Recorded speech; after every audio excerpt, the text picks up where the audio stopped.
বর্তমান প্রেক্ষাপটে যে নির্বাচন হচ্ছে সেই নির্বাচনে আপনার ভোটারদের জন্য আপনার প্রতিশ্রুতি যদি একটু আমাদেরকে সংক্ষেপে বলতেন। আমার এলাকা ভোটারদের উদ্দেশ্যে প্রথমেই বলবো যে কচুয়াতে কোনো সন্ত্রাসী কর্মকাণ্ড হতে পারবে না, কোনো চাঁদাবাজি হতে পারবে না, কোনো ভূমি দখল, ভূমিদস্যু এগুলি হতে পারবে না।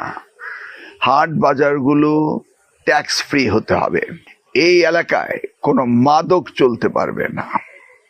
সর্বোপরি ইনসাফের শাসন সারা কচুয়ায় হতে হবে।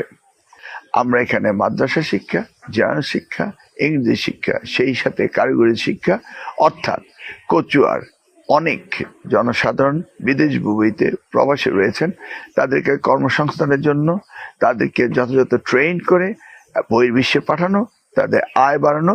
সেই জন্য আগামী দিনে কচুয়ায় technical training centre, vocational training centre, এই ধরনের প্রকল্প আমরা করব ইনশাল্লাহ। চ্যারিটি বিগিনস অ্যাট হোম, আমার গ্রাম থেকে শুরু করতে হবে, তারপর আমরা যাব সারা দেশব্যাপী। ইতিমধ্যেই জনাব তারেক রহমান সাহেব তিনি তার পরিকল্পনা ঘোষণা দিয়েছেন। কৃষকের জন্য কৃষকের কার্ড, স্বাস্থ্য সেবার জন্য মহিলাদের, প্রসূতি মহিলাদের জন্য কার্ড, মৎস্যজীবীদের জন্য মৎস্যজীবী, যারা বয়স্ক ভাতা হবে তাদের